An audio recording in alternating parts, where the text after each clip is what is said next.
I want to introduce you to the global new normal in the world.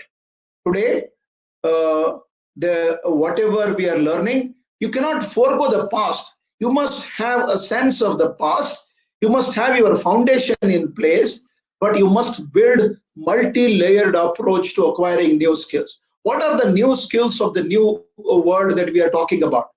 We are already talking about big data, blockchain, artificial intelligence, IoT, IIoT, VR, AR. We're also talking about NLP, neuro-linguistic programming, natural processing language, NLP programming, and so many other technologies. R programming has come. The world is rapidly changing. In all this changing world, all the technology that is changing, how do you make yourself future-proof in this new ever-changing world? The only thing that I would like all of you to know is you have a very bright future. It is as bright as your faith, because your faith is unquestionable, right? So as you have a strong faith, please believe in your faith, believe in your future, and work towards your future, and that future will be very, very bright. So my view, to conclude on the future of education, is not about creating one mind in an individual. What I talk about is creating the 5 minds of the future in every individual in the country. This concept of 5 minds of the future is coined by Dr. Howard Gardner. He has written a very famous book. There's a book called 5 Minds of the Future. I advise all of you to buy that book and read and understand the concepts of 5 minds of the future.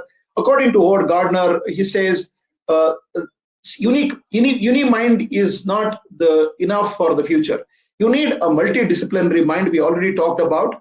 You need a synthesizing mind, your ability to get all the information from all sides, synthesize it, concise it, make sense of the data, and analyze it, and then absorb it. That is very, very important.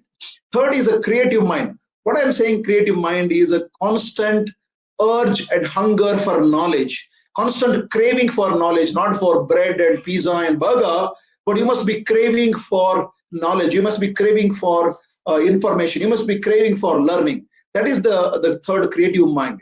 The fourth mind is being respectful mind. Respectful mind is not about, it is about respecting the elders. It's about respecting teachers. You must learn to respect your own life. You must learn to respect your own personality. Learn to have the respect for your soul, and then everything else will fall in place. So it's very, very essential to develop this skill as well. The last but not the least is the ethical mind. Today, we live in a world which is full of unethical practices all over the place. We do not have many role models to practice ethical values, ethical behavior.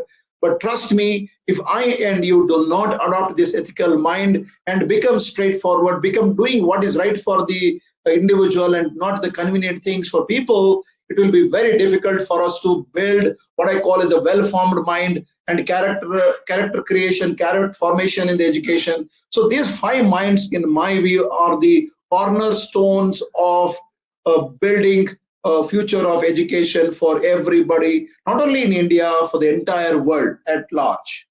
So now, having understood the future of education, purpose of education, how it should be, and so on and so forth, I am moving into the next concept of the future of learning. So how the future of learning should be. This slide talks to you about the journey of evolution of human mind.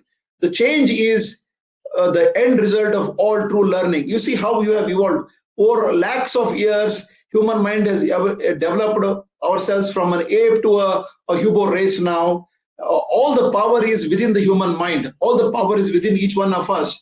You can do anything and everything, provided if you are constantly on a learning mode. So that is the message to begin with, the importance of learning. So the